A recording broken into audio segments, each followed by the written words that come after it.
The third and final book we're going to read is called Swatch. Can you say Swatch?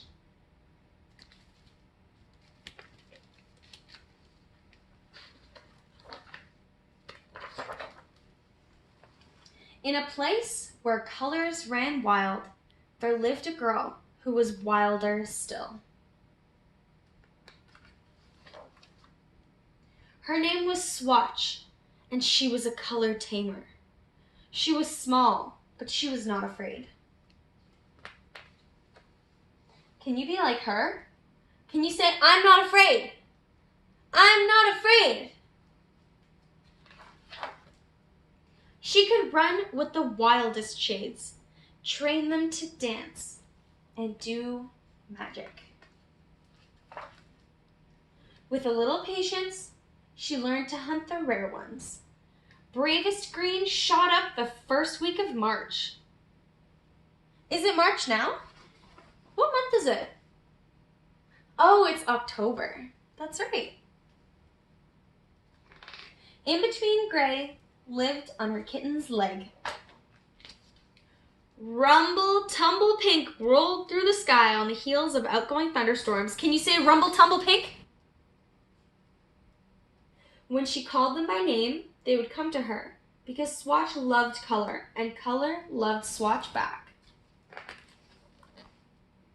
Swatch had never thought of capturing a color until the day she lured Just Laid Blue straight from its nest and into a jam jar. Stay, Swatch said, and the color stayed. How beautiful it looked behind glass. You could use a friend, she said to Blue. We could all use a friend sometimes, right? So she called one more, then another, and another. Soon, Swatch's room was full to bursting. The colors circled, restless in their jars. They were magnificent, but there was still one color left to catch. I wonder what that next color is going to be. Do you have any ideas?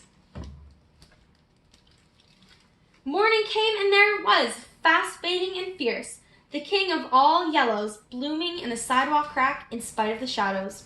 Swatch was ready. At last, yellowest yellow would be hers. What color is this again? Yellow. That's right. Suddenly, she heard a small sound. Ahem, said yellowest yellow. What are you doing? Swatch had never asked if a color wanted taming. Yellowest yellow, she asked politely. Would you like to climb into this jar? You could sit on a shelf right next to blue. You could make green together all day long if you wanted. I'll poke holes in the top and I'll feed you dinner. But yellow, knowing that was no way to live, said, no thank you. And Swatch, who could have scooped it up anyway, said, okay.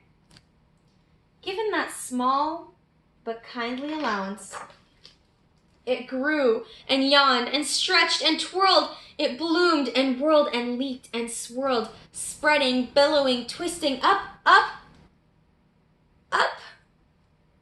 It sprouted ears and pointy teeth. It was as big as a house. Roar! Went yellowest yellow. Can you roar too? Roar! Swatch felt small. Her jar seemed silly. She'd forgotten colors were wild, so she shut her eyes and prepared to be eaten.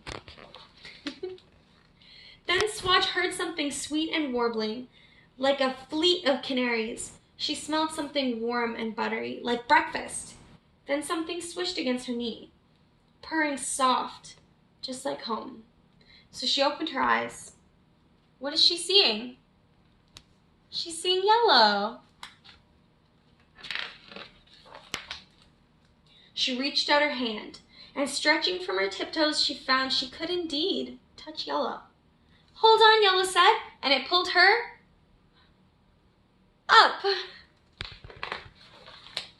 Up, up, high up over the rooftops. She called her colors by name, and they came to her.